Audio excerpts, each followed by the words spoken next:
Hey everyone, I'm Vincent. And I'm Jonathan. And we're the Anthony and Todd Show, and today we're reviewing the latest Foals record, Everything Not Saved Will Be Lost, Part 1. You got it right this time. I got it right. Earlier I said everything lost will not be saved. Or you said everything saved will not be lost. That is true. All these are true. all true statements. All things are lost, like my car keys and my will to live. And my childhood. And my hopes and dreams. No, you just didn't have those to begin with. Oh, yeah, that's right. You can't lose them if you don't have them.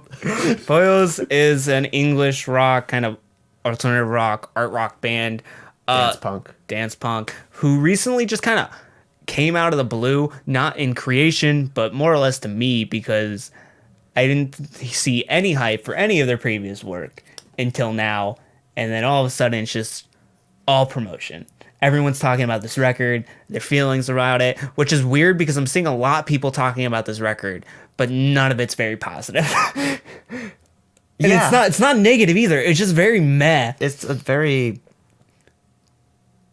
okay. Which is like surprising because like out of the blue I see their ad being promoted on Spotify, and then I'm seeing like everyone and their mother doing reviews of this, and I'm just like, is this an important release? And then Jonathan said we need to talk about it. I'm like, okay, it must be an important release. And I listened to it and I'm just like, this is just every other British band. I didn't say we had to. I just said we could.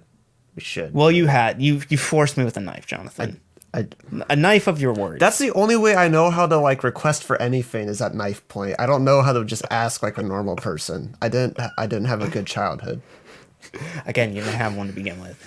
But yeah, I was really surprised when listening to this because I don't see enough elements to support why they're all big all of a sudden. Yeah. And that's not like a diss on their promotion, but it's more or less just like I don't get it because they're like kind of a mix of like if the 1975 was blended with alt J, but you took out any distinctive elements of both for better or for worse.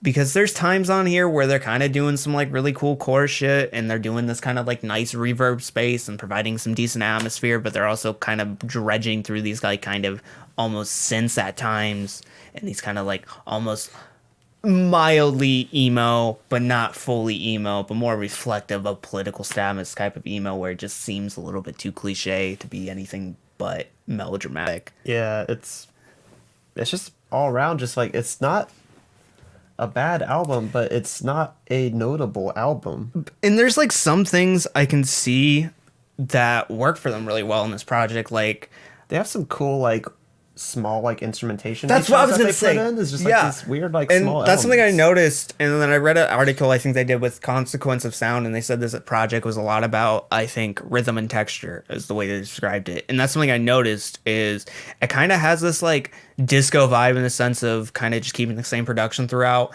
and then adding instruments on top of it or adding vocal performances on top of it, but still keeping that initial production throughout the flow of the entire track.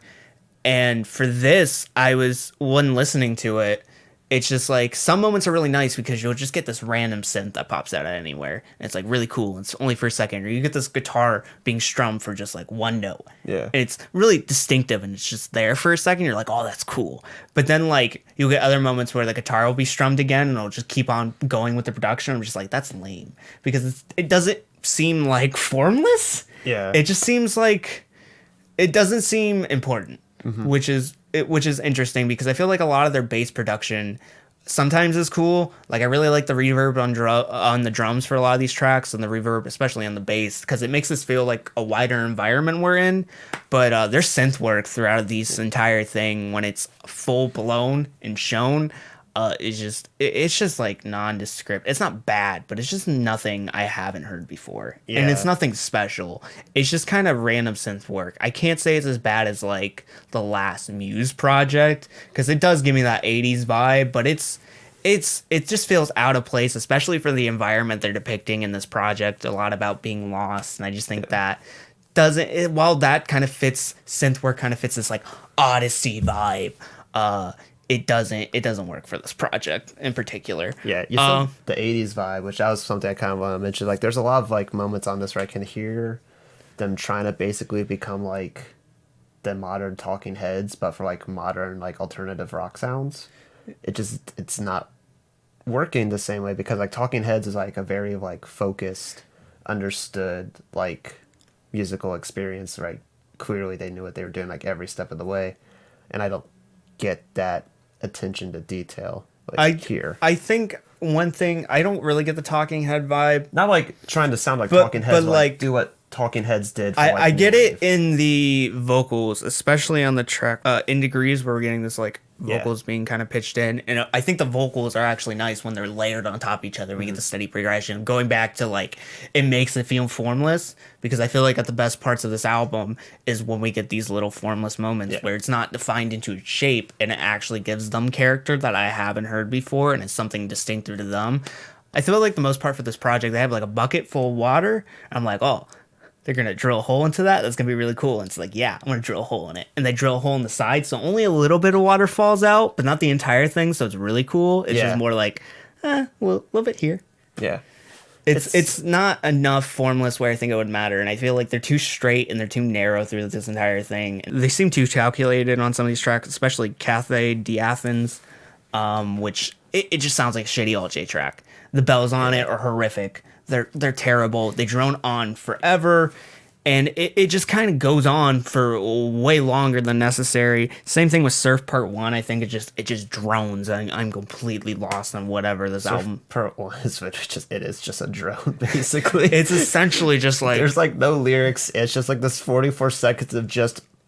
yeah, it's essentially like And it's, like every time I hear like Surf Part 1, I forget that's like actually a separate track. I always just kind of lump it in at the end of like Cafe de Athens. I forget that like it's its own thing. yeah. The only times I'm like truly impressed with what this group has to offer is like the last two tracks, and this is where it works for me the most, I guess, because Sunday, I think we're getting enough of this progression and enough of this momentum, especially in this track, which is essentially just feels like you're running throughout the entire thing. You're in a dead sprint and you're traveling. It's all about seeing the end of the world and what would be for this main character. And I think it works in this one brief instance. It's not doing anything new, but I think the pieces put together make sense in this mosaic. Following that up with the closing track, I'm Done with the World and It's Done with Me. While the lyricism I think may be a little bit too smudge, I think it actually does take a new little stance, and I think it's actually highlighted in a little poetic way, which I find nice. And I really like the recording of the piano. I think it comes off raw, unnatural, and it fits this tone. It's something we haven't heard, and I think it works for them better than a lot of the synths that are presented over this project. I know you have like different opinions on that, but like, Yeah, I think my favorite tracks I think is probably like Syrups. Like I love the like kind of like you said like reverby bass. I think it creates a very good atmosphere Yeah. in that song, like right at the beginning, and it just kind of plays with the atmosphere and like builds on it, I think, really well. On the Luna, I think it's just kind of a fun like track. I don't think it's like anything grand. I just think it's kind of fun. And then, like you said, In Degrees, I think it's just where you get a lot of like personality from the vocalist. yeah, I think for a lot through this entire thing, it's just I'm constantly looking for more, and they're not filling my needs for something that is them. I feel like I hear either references to other artists or things that sound like other artists, and there's nothing in here that makes me want to come back to them in particular. Yeah. I have my old J. If I want to hear some shitty bells and some very nasally vocals, like almost breathless nasally vocals on that Cathay Diaf in this track. It was really annoying. But yeah, I think they just don't have any pieces. Yeah, Enough pieces to kind of be in the spot that they're in. I think this album is definitely getting way more attention than it deserves. But I will say, like, you already mentioned 1975. Their last album of their part 2 gave me no hope for part 2.